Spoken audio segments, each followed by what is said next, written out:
I have the privilege of welcoming you to this third and the last of the sohbats, which is an introduction to Tasawwuf. As we have discussed in the last two sessions, Tasawwuf can be looked at from multiple angles. One can call it the spiritual dimension of Islam, which is correct. One can call it the study of love, ishq haqiqi, which is the love of the truth, the love of Allah subhanahu wa ta'ala, as opposed to ishq mijazi, which is the love of temporal things, created things. One can call it, from the point of view of studies and science, a study of irfan, inner knowledge, which has deeper meaning, to know, to comprehend, and to witness the presence of Allah subhanahu wa ta'ala. One can also call it the ladder to faqr, fe, qaf, re, qaf, Arabic qaf, which means poverty, the ladder to poverty, meaning that in the presence of Allah subhanahu wa ta'ala, we are nothing, not even a drop. Then we realize that whatever we have, we're in utter want of His presence.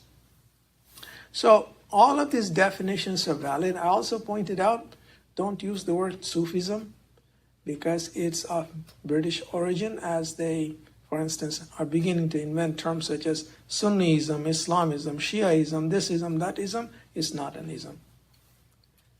Secondly, Tasawwuf was not imported into Islam from the East. Some of the Western writers occasionally say, well, this is the same as yoga, or this is the same as Eastern philosophy, or this is the same as what you find in Zen Buddhism. And I gave you the analogy at one time. The question was asked of my sheikh, is it possible to attain the presence of Allah subhanahu wa ta'ala without the Sharia? The sheikh said, yeah, if you believe that you can go to the moon with a lawnmower. No. The science, the discipline of Tasawwuf has been with us since the time of Prophet Muhammad sallallahu alaihi wasallam. It was intrinsic to the life of our Prophet. It is intrinsic to the Qur'an. One can read the Qur'an and read it, and to use the words of the Qur'an, the oceans were ink. You know that ayah very well. It's impossible to do justice to the Qur'an. You can study it with your heart. Of course, you have to also study it with your mind too, to be able to observe the injunctions of the Qur'an, the Sharia. So it's a very broad field, it's an ocean. And what we are trying to do is to provide an introduction, especially for the young people. I gave you an exercise the last time. I hope you've been practicing it. You must start every activity with what? Bismillahir Rahmanir Rahim.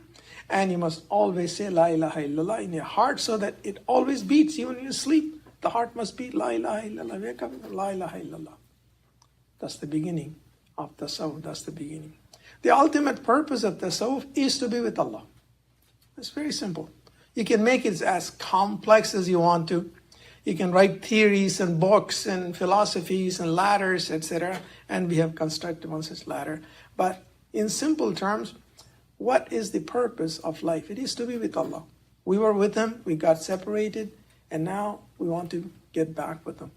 There are multiple ways of doing it, and each path according to its own. However, it must always be within the discipline of the Sharia.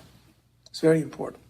So today's brief session, let's start with a recitation of a poem in Farsi. With your permission, my Farsi accent is not that good.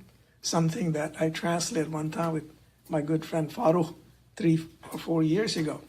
This is from Amir Khusro, who was a disciple of a great Sufi Sheikh Nizamuddin Awliya in the 14th century. And I'll recite and translate. It sets the tone for what we want to share this evening. Bismillahir Rahmanir Rahim. This is Farsi, by the way. I don't translate English. Nami danam che manzil bud shab jaye ke man budam. Did I say it correctly? More or less. Nami danam che manzil bud shab jaye ke man budam. Bahar su rakh se bismil bud shab jaye ke man budam. Pari paikar nigare sarva qadde lalakh rukhsare.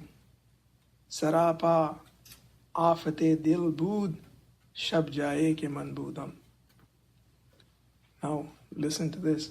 Khuda khud mir majlis bud andar la makan khusro Muhammad sham e mahfil bud shab jaye ke man budam.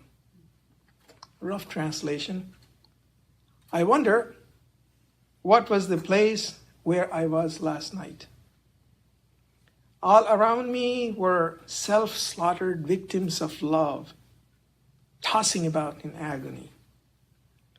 There was a nymph-like beloved with cypress-like form and tulip-like face, ruthlessly playing havoc with the hearts of the lovers.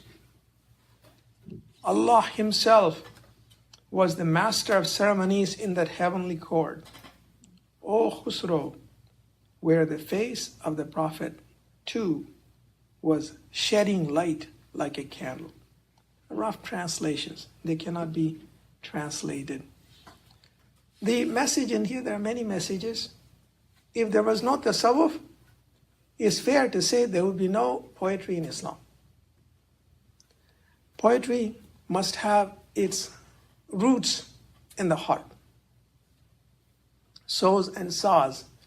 Now again, Farsi words. Soz is the heart, the burning of the heart. Thank you. The burning of the heart. If you don't have the burning of the heart, all you have is music. All you have is Hollywood. All of Islamic poetry, the great Islamic poetry, is based upon Tasawwuf. What we'll do today in the last session is to take at Tasawwuf from a historical perspective. How did it come about? And what are some of the conceptions and misconceptions? And historically, are they valid or not valid?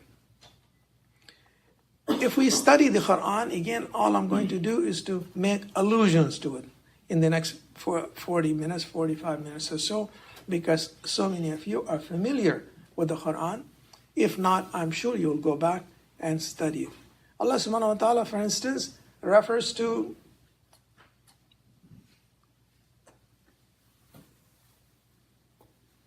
our Prophet Khalilullah as Hanif. The word Hanif, the plural of which is Hunafa, again cannot be translated. It's been translated multiple ways by the translators. It is someone who has the innate knowledge, the inner knowledge in his heart about the names of Allah subhanahu wa ta'ala. That's the rough way I would venture to translate it. We also know the story of Ismail alayhi salam, how he presented himself to his father saying that if it's the will of Allah subhanahu wa ta'ala, my will is the same. Paraphrase. That's Tasawwuf. You know the story of Yunus alayhi salam and the fish when he's in the womb of the fish.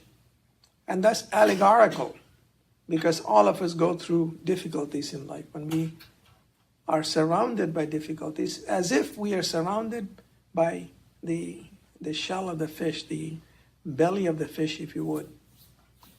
And the prayer of Hazrat Yunus alayhi salam, which is often repeated, La ilaha illa anta subhanaka inni kuntu min zalimin. Incidentally, I will highly recommend it to you, to everyone. It's a very powerful ayah.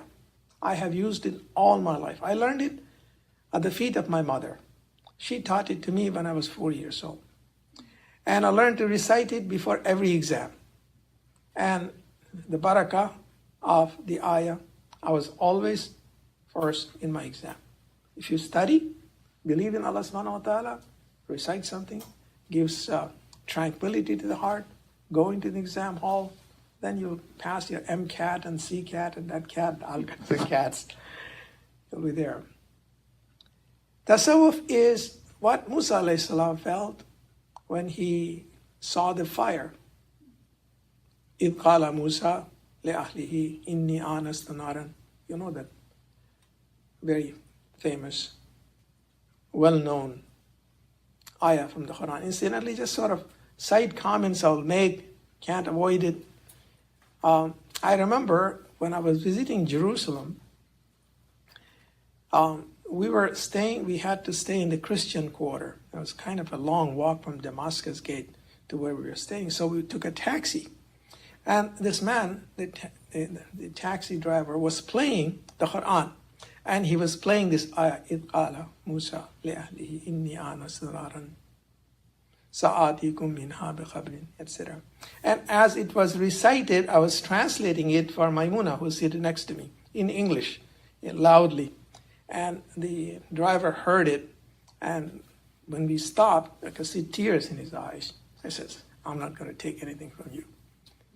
It's the power of the Qur'an. It's the power of the heart. One must read it with the heart. That is tasawwuf. And we know Isa alayhi salam and how he gave life to the dead with the permission of Allah subhanahu wa ta'ala. It also has allegorical meanings. Let's not get stuck in how is it possible for a man to revive another man. No, that's not the thing. At the minimum, one can accept the fact that Isa alayhi salam brought life to dead hearts. That is unquestionable. Of course, we believe that he gave life to the dead. If the Qur'an says it, there is no argument. It's finished. That is tasawwuf. To believe in what Allah reveals with your heart and not question it in the mind. You can use the mind as the slave of the heart to bring in the hujjah or the evidence as an arrow. Like, for instance, you're driving to Los Angeles, you see the sign, and ayah is like a sign, but your destination is Los Angeles. Rough idea. You can never reach the presence of Allah, but you can approach as you go. How close are you? Close. The Qur'an, if you read it very carefully, does not give you quantitative figures, for instance, even in time. It's always qualitative. When is the day of judgment? Close. Very close. No, Allah subhanahu wa ta'ala doesn't give you those because these are not quantitative things. And then the Mi'raj of our Prophet sallallahu alaihi wasallam. If that is not tasawwuf, what is it? You cannot understand it. You cannot discuss it without reading it with your heart, without understanding with your heart. You can talk all you want to about time and the time collapse and all kinds of things you can talk about. But unless you read it with your heart, it is not possible to know the inner meaning of Mi'raj. And remember, in the Qur'an, when Allah subhanahu wa ta'ala, referring to the time when the Prophet sallallahu alaihi wasallam, together with Hazrat Abu Bakr Siddiq, was migrating from Makkah to Medina, he took refuge in a cave, and the disbelievers were after them. And you saw how a flimsy construction of a spider protected them both. The Quran uses the word flimsy, but it's not really flimsy. It's a technical word. I'm not going to get into that. And then when he sees Hazrat Abu Bakr Siddiq is grieving, tears in his eyes, multiple reasons, there are multiple ahadith supporting that. And the revelation comes, La tahzan inna Allah ma'ana. Do not grieve, Allah subhanahu wa ta'ala is with us. Indeed, Allah is with us. So, what does it mean to have Allah with us with two people? What does it mean? What did transpire there? What were they receiving in there? Then the hadith of the Prophet sallallahu alaihi wasallam. when he referred to Hazrat Ali radiallahu anhu. I'm the Medina, the city of knowledge. And Ali is the doorway to my knowledge. What does it mean that he's the doorway? What kind of knowledge are we talking about here? If that is not Tasawwuf, what is? I'm giving you examples, especially for the young people. Do not look down upon knowledge, segmenting it the way the Westerners do. This is physics, this is chemistry, this is biology, this is... Islam doesn't do that. There is only one knowledge. Knowledge comes from Allah subhanahu wa ta'ala. It's a gift. He gives it to whom He pleases. He takes it away from whom He pleases. And you cannot destroy it. All knowledge is one. Honor knowledge. So, then comes the historical period. We study the lives of the Sahaba, the Tabi'een, and the Tabi'een. And we know the lives of, for instance, the well-known Sahaba, for instance, Abu Huraira, whose ahadith are well known. Abu Huraira was a part of Ashab al-Safa. It's not commonly known.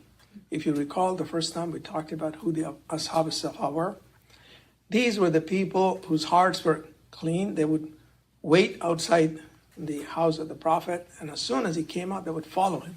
And they did exactly what the Prophet did, the Sunnah. The Sunnah of the Prophet was imbibed into their hearts. They practiced exactly that. He was a part of the group. And then later, Imam Jafar as-Sadiq's halqa. Those days, it should be, again, in terms of knowledge transmission, we are coming back to it now, the individualized learning, the mass learning that we inherited from the Germans from the 18th century is going out the door, and the digital education that is coming to the fore now calls for individualized learning. There is no such thing as a dumb person or a smart person. Everybody can learn. It's a question of how you teach it. A halqa enabled them to do it in the presence of a sheikh at the individual pace. The halqa, Imam Jafar as-Sadiq is well known, and who attended that halqa. That halqa was attended by great people like Imam Abu Hanifa. Imam Abu Hanifa said, were it not for the 2 years that I spent with Imam Jafar, I would be wandering in the desert. Allegorical statement. Namely, the inner knowledge of the Sharia that was transmitted through Imam Jafar as-Sadiq, which he had inherited from the Prophet ﷺ. Remember, there is nothing in no knowledge in Islam that does not have its basis in the Qur'an is knowledge at all. Or the Seerah, the Sunnah of the Prophet ﷺ. And I pointed out to you that all knowledge is nothing but an intersection in a dynamic sense of the names of Allah subhanahu wa ta'ala. There is no other knowledge apart from that. You take the names, intersect them dynamically, you got all the knowledge that you want. And anything that the prophets knew, or the awliya Allah knew, or the great mujtahideen knew, is that. Some people see more, some people see less, some people see nothing. But that's what knowledge is. And then comes the period between the year 700 and 800. It's a remarkable period in Islamic history. If you want to study history, focus on that period. Ask yourself why there was this ebullience, this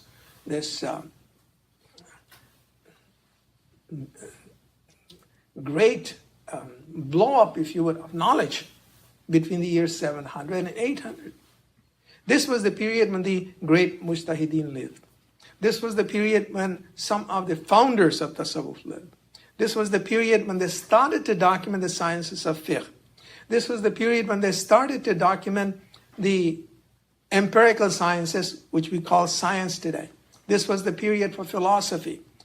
Marvelous period, 700 and 800, which laid the basis for the next 500 years, which we call the classical period of Islam.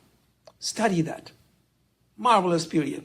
And during this period, we come across the likes of, for instance, Hassan al-Basri. Great names, each one of them. There is one, see, these are not ahadith, these are hikayats. These are stories about the great people. Once somebody asked Hassan al-Basri, how old are you? He said, I'm 4 years old. What, 4 years old? Says, well, I'm 74. For the first 70 years, I knew nothing. The last 4 years, I have known something. I've learned something. Look at the humility of these people. You ask people this, what, I got PhDs, etc. Look at the humility of the people. I'm 4 years old, he said.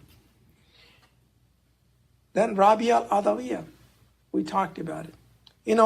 Westerners are so fond of saying, women's rights in Islam. And saying, if you really study the Qur'an and women's rights in the Qur'an, alhamdulillah, Allah subhanahu wa ta'ala has given the highest form of honor to womanhood.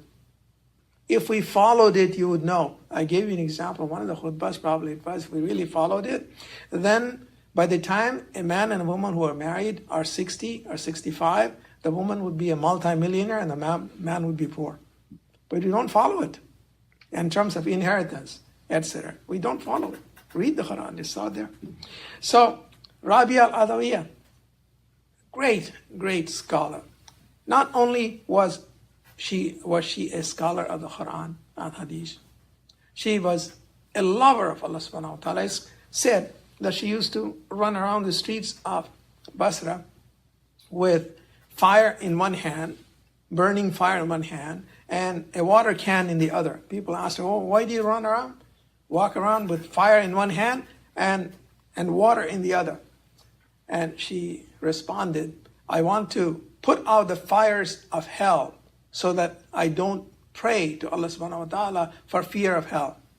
And then I want to burn down heaven so that I don't pray for the pleasures of heaven. I want to pray only for the love of Allah subhanahu wa ta'ala. Love.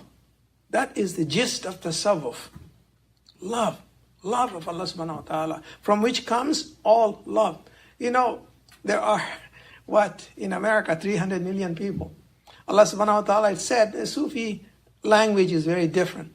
They say, from the ocean of Allah's love, dropped one single drop from the head of a needle upon Adam alayhi salam. And that was enough for all of us, 7 billion living in there, to love one another, from here to there. Love. When there is no love, there is no humanity. Love. That was Hassan al-Basri. She was the founder of the school of love, if you would. And then we have Bayezid al-Bastami in the next century. That's about 810, 820 we are talking about. Bayezid al-Bastami was the founder of the ecstatic school, which is Ma'rifah. We have talked about Ma'rifah many different times. Ecstasy. That is when you attain the presence of Allah subhanahu wa ta'ala. In here, I'll make a side comment because there's a lot to share. And I may not get through the whole thing, but at least we'll. See, one correction that I would like to make is the false notion that so many people have about so-called Wahdat al-Wujud. It's false because our scholars have superseded it many times over. See, what happened historically was that in the 8th century, when they started to develop the sciences of Tasawwuf, when they came upon the school of Masti, this is called in Urdu, in Farsi also Masti, that is ecstasy. They said, well, once I have climbed this ladder, which I described to you last week, when I climb the ladder, I'm in the presence of Allah subhanahu wa ta'ala, I don't want anything else. I'm subsumed in it. This lasted controversies and so on up until the 15th, 16th century, until the time of Ahmad al-Faruqi. Ahmad al-Faruqi pointed out, no, it doesn't mean anything. It's just a helix, it's just a station. The ultimate station is that of Wahdat al-Shahada. The station of Wahdat al-Wujud is non-existent because Wujud itself only belongs, Wujud means existence. Existence belongs only to Allah. You don't exist, I don't exist. Na tu hai na mai hu.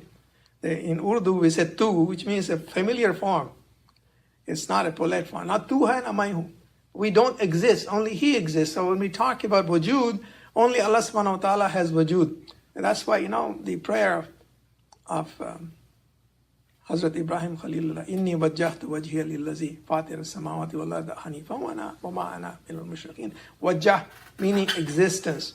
So you see, Wahdat al-Shahada is the goal, meaning we become shaheed. We become witness. We start with ashhadu la ilaha illallah. We end with shahada. What a beautiful thought. And then we continue. And my good brother Adnan asked me the last time, what do we do next? I replied to him, once you're in the presence of Allah, what more do you need? What more do you need? Yeah, but then the thing is that we are in the presence of Allah, and we are in the presence of Allah. The awliya Allah and the prophets are in the presence of Allah. Their station is not the same as our station. Each one of us has a maqam that Allah has given us, and we attain it. And with our station, we feel His presence. And I'll make a few other side comments. People talk about, for instance, healing of the heart. There are two ways to heal a person. One way is to tell him, don't do it. He's doing something wrong, don't do it. The other way is to transform his heart. Don't do it, don't do it, don't do it. It doesn't work. When you transform his meaning, if he cultivates the presence of Allah in his heart, when the king is there in his heart, then there is no devil. There is no room for any devil. There is no room there at all for anything else. Even desires, you will start praying at that time. Say, Allah, you know what it is that I need. Because when He's there, no desire remains. You desire and you desire and you desire. And then you reach Him, in fact, there is no desire. There's nothing that remains. So that is the station of shahada. Wahdatu shahada. That is the Sufi, that's the Islamic way, the shaheed, not wujud. No, wujud belongs only to Allah. Nothing else exists. Not the sky, not the stars, not this. No, this is all contingent. Anyway, that takes us off to a separate discussion. So then you find the period of the great scientists. People don't know this. If you read, for instance, the writings of Ibn Sina, who was the greatest scientist of the 10th century, perhaps the greatest scientist of the classical era. If you read his writings, they were all into Tasawwuf. They would start with memorization of the Qur'an. By the time they were 3, 4, 5 years old, they were all hafiz. Most of these scholars were that way. Then they would study fiqh, that is Sunnah of the Prophet. They would study that. That's the foundation. Once they had the foundation, they would go into language and mathematics. And from the language, they would study elocution, writing. They were great orators. Most of them were great poets, great orators. They were not ordinary people. Language and mathematics led them to astronomy, etc., etc. And so many of them branched off into medicine or into other disciplines.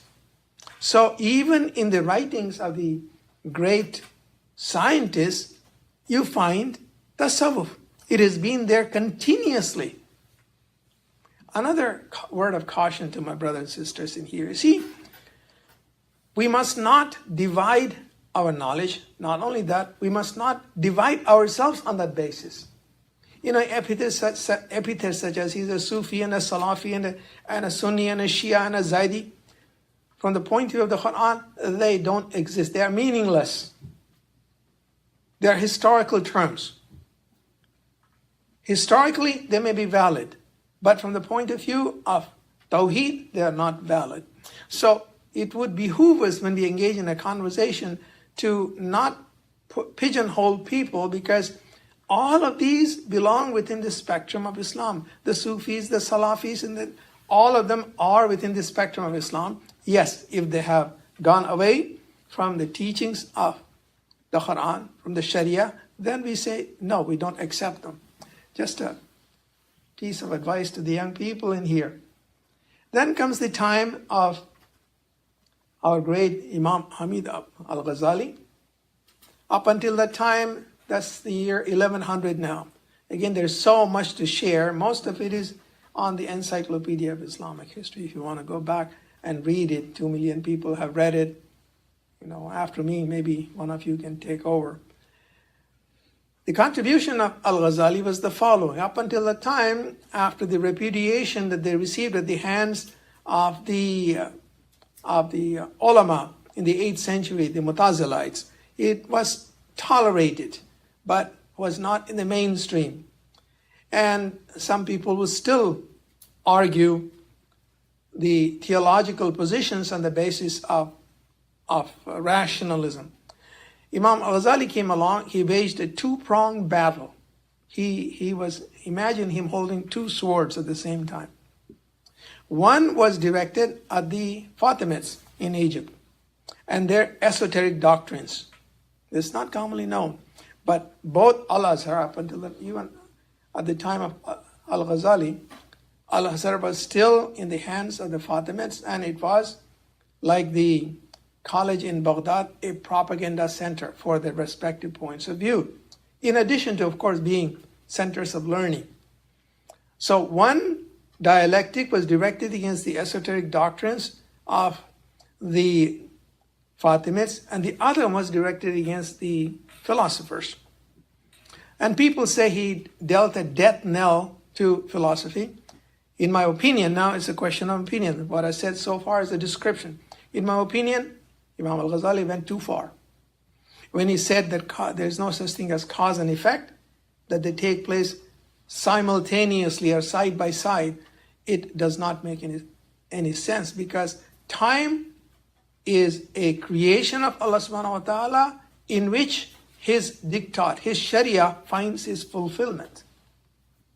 Sharia finds its fulfillment in time.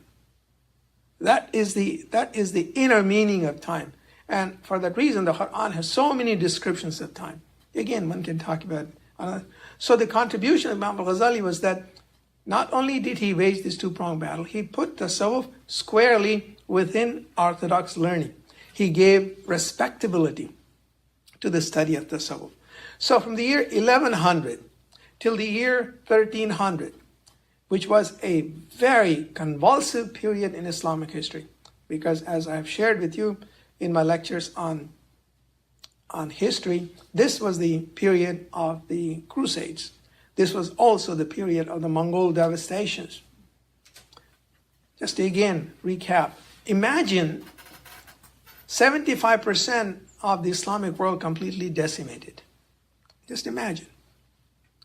Imagine 70% of the population of the Islamic world decimated. There were, at that time, I counted about 37 of the modern countries were Islamic at the time. Of those 37, 25 of them were decimated. Imagine. And it was this period in which you see the ebullience, the growth, the flourishing of Tasawwuf, and how Tasawwuf came to the rescue of the Muslims. This was the period of Sayyidina Abdul Qadir Jeelani. This was the period of Maulana Rumi. This was the period of Imam Shaduli. This was also the period later on, the Jazuliya Sufis in North Africa and in the Maghrib took off from the Shaduli order. This was the period of Ibn al-Arabi from Spain unto Damascus. Each one of them was a giant. I want you to read their stories and benefit from them. Look at Ibn al-Arabi, for instance. He's like a wandering dervish. He starts from Spain, ends up through North Africa, Egypt, goes to Syria, Palestine, and through the Turkish areas at a time when the Mongols are attacking. When the Mongols are devastating the areas all the way from Amu Darya to the outskirts of Jerusalem, travels around and gives hope to people, to the Turks who are putting up resistance to these Mongol devastations. Similarly, read the history of Sayyidina Abdul Qadir Jeelani, what he did. Each one of them was a giant. Read them and benefit from it. Now, what I'm trying to point out is that I believe, this is my belief, that history is also an exposition of the will of Allah subhanahu wa ta'ala. That great events happen because Allah wants them that way. So, on the one hand, it was a period of great destruction, total obliteration. On the other hand, it was a time for rebirth. Islamic civilization that was destroyed with the destruction of Baghdad in 1258 and all of the great centers of learning of the East. Cairo was not destroyed, North Africa was not destroyed, but otherwise, north of Jerusalem, everything was destroyed. Out of this destruction arises this new tree, as if everything got burnt out, as it happened in North Bay, and a new sprout comes in, and the destroyers themselves become the flag bearers of Islam. And it is through the works of these stalwarts, the names whose names that I mentioned, and the tariqas they establish, and I'll define tariqa a little bit more as I go, that Islam not only converted the Mongols, but spread into Pakistan, India, Malaya, Indonesia, China, the Far East. And to the west, from North Africa, is spread into Sub-Saharan Africa, into what is today Nigeria, Ghana, and the area south. And then into Europe, Eastern Europe. It's not, again, commonly known, towards the end of the 19th century, approximately 25% of the population of Eastern Europe was Muslim. One slaughter after the other, population was wiped out. Until today, it's minuscule. And similarly, expansion up north into what is today southern Russia, Dagestan, Chechnya, the Black Sea area. I wish I had a map in here for the young people so you could see the extent of it. That's what transformed. So that now the center of gravity of the Islamic world moved from Cairo and Baghdad to Lahore and Kuala Lumpur. When you look at where the people are, Muslims are today, they're closer to Lahore than they are to Cairo. And up until that point, classical Islamic period came to an end, and this thing, and then along with it, Farsi language, Farsi literature. So much of the contribution that came out, there was, of course, continual contribution in the Arabic language, but for the first time we see this, again, a fountain. Maulana Rumi, for instance, and all of the greats that I mentioned, Saadi, Hafiz, Jame, all of them wrote in Farsi. So Farsi language, and from Farsi, the derivative languages such as Urdu, Swahili in East Africa, and Turkic languages, all of them benefited. So you see not only the center of gravity of people, but the center of gravity, intellectual center of gravity shifting. And it was this Sufi Islam that flourished for almost 300 years.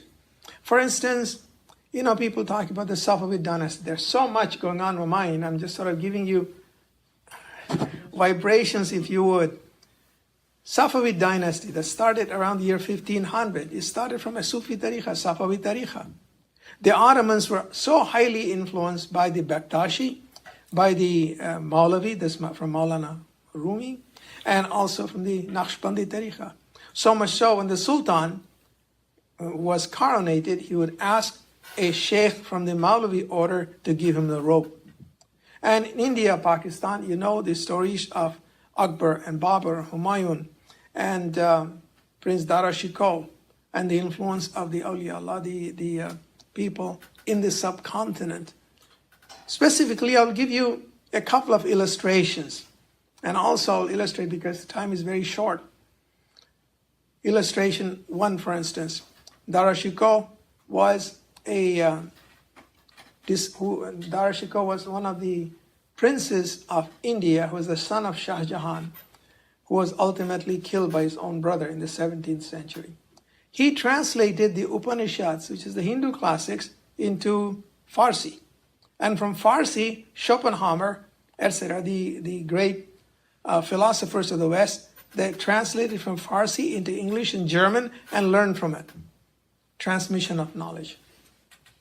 Let me also point out that people of the heart were not just sort of passive.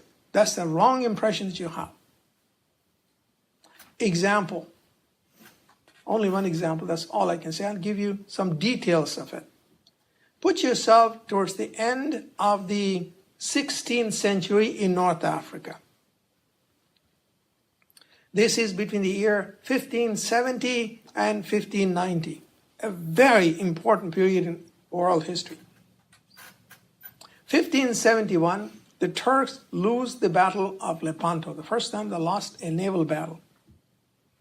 A pivotal happening in world global history. Were it not for that loss, the Turks would probably have gone on to discover America, to conquer America. Then what happens is North Africa goes into a political decline. And seeing an opportunity, the Iberian powers, the Spain, which was a global power because it was in the Americas, it had access to all the wealth of the Americas, and Portugal, which also had access to some of the wealth of America, they wanted to once and for all win North Africa and put an end to the Muslim presence in the Maghreb. So in the year 1576, an opportunity arose in Morocco. There was a little tug of war for who was going to become the emir between an uncle and a brother, and the uncle lost out. So he gets very upset. He goes to Spain and he says, help me out, come in here and install me, I'll become your vassal. But the Moroccans said, no, that is unacceptable. But Spain was reluctant to invade North Africa, but it was overcommitted to defend against Turkish advances towards Vienna at the time. So in turn, this prince appeals to the Portuguese. And the king of Portugal, his name was Sebastian, he lands in North Africa with 20,000 of his best troops, year 1578. And at the Battle of Al-Khasr al-Kabir, it's called the Battle of Three Kings.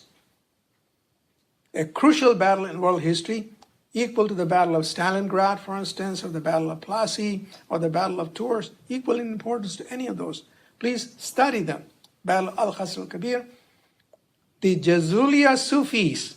A Jazuliya Sufi was a derivative of the Shaduliya order. They mustered the money, resources, people to wage a defensive war against the Portuguese. And in that battle, Sebastian was killed, and all of the 20,000 people were either killed or taken prisoner. And it was only later, 10 years later, that you read about the Spanish Armada when Spain wants to invade England, etc. Now, here's an example of a Sufi order marshaling the resources to resist foreign invasion. In the 18th, 19th century, Sheikh Shamal of Dagestan, you know how much resistance he put up to the Tsarist incursions into Central Asia. Sheikh Abdel Qader of Algeria in 1830 to 1840, when the French were invading North Africa. And as late as 1910 and 1911, the Battle of the Balkans and the invasion of Libya, the Sanusiya order. What I'm trying to communicate is that when you think of the spiritual dimension of Islam, these were not people who were just sort of wearing cloaks and sitting out. They were socially active. They built institutions, zaviyas. They fed the poor. They had infrastructure to feed the poor people. Allahu Akbar, Allahu Akbar, Allah. Allahu Akbar, Allahu Akbar. Ashhadu an la ilaha illallah.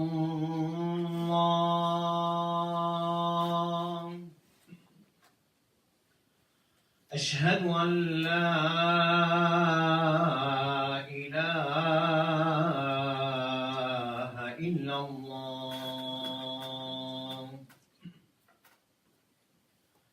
Ashhadu anna Muhammadan Rasulullah.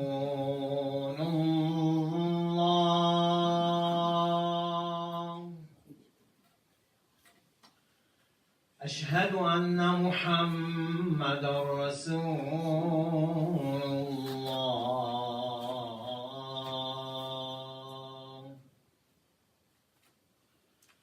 Hayya ala الصلاة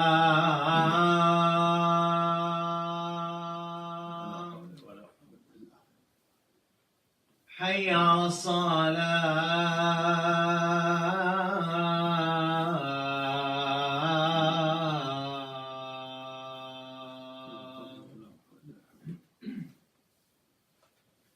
حي على الفلاح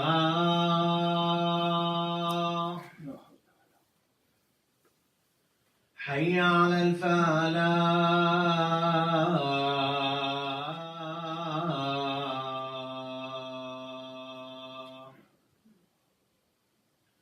الله أكبر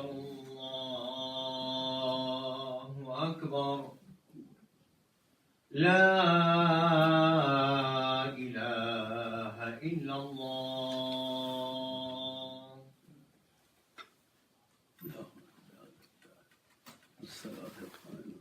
In conclusion, I was not even able to cover 2% of my notes in here. You can see it's like putting a lot of food on your plate. And then when you start eating, after you eat bread, your stomach is full. In conclusion, Tasawwuf is the spiritual dimension of Islam. And the people who have practiced Tasawwuf, and there is so much misunderstanding about it, are like stars on the canvas of Islamic history. People who have made a difference. At times, they were the ones who kept the light of Islam burning, as they did in the 14th century. They were the ones who resisted the encroachment from outside civilizations.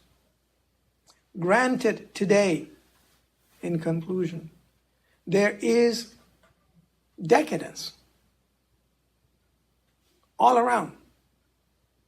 But this decadence is not because of the Sufis or the Salafis. It's a general decadence that we see in the world of Islam because the Muslims don't read the Qur'an, don't follow the Qur'an. That's where it all comes. I'm convinced about that.